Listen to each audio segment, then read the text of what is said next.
Welcome to my YouTube channel Vikas Sir Accountancy Amritsar. Today I am going to discuss about the topic valuation of goodwill. In this topic we will discuss what is goodwill. बेटा goodwill क्या होती है? Goodwill is an intangible asset but it is not a fictitious asset. Why is it so? Because goodwill can be bought or sold like any other asset. And goodwill is that type of tangible asset which helps a business concern to earn more profit than the concerns doing similar business. तो goodwill के features क्या हैं? Goodwill एक intangible asset है.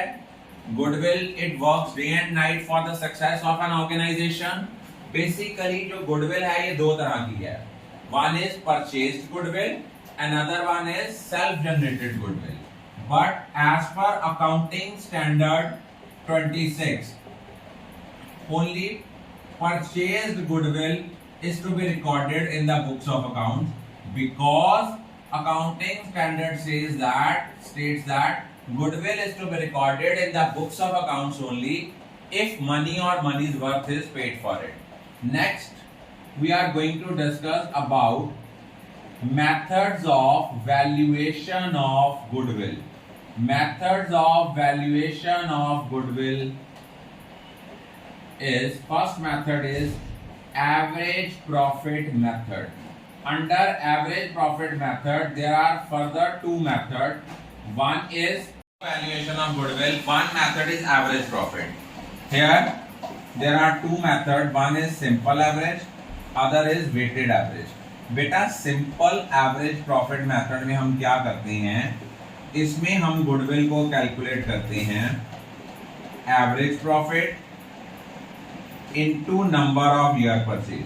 Number of year purchase mean कि हमारी goodwill average profit के कितने नंबर ऑफ टाइम्स है. और एवरेज प्रॉफिट कैसे निकालते हैं?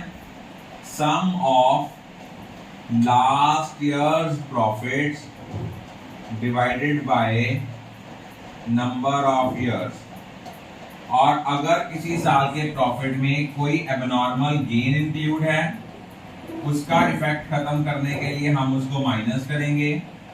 अगर एबनॉर्मल लॉस है उसका इफेक्ट खत्म करने के लिए ऐड करेंगे.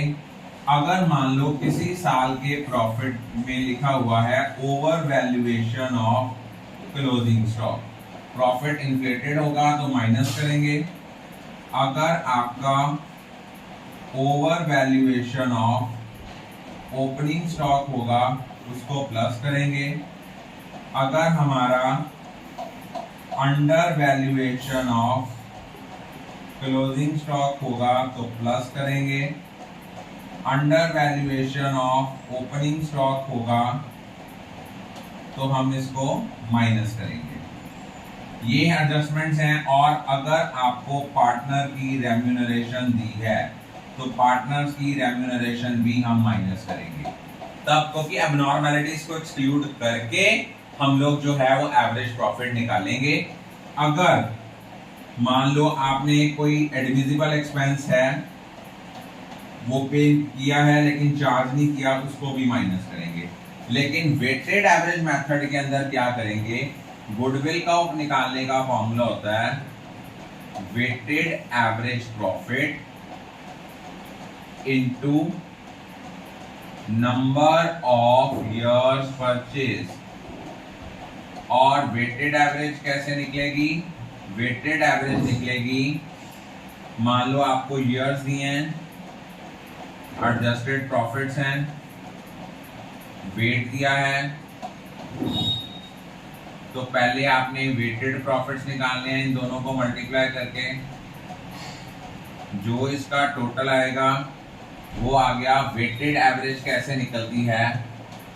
वेटेड एवरेज निकालने का फॉर्मूला होता है सम ऑफ वेटेड प्रॉफिट्स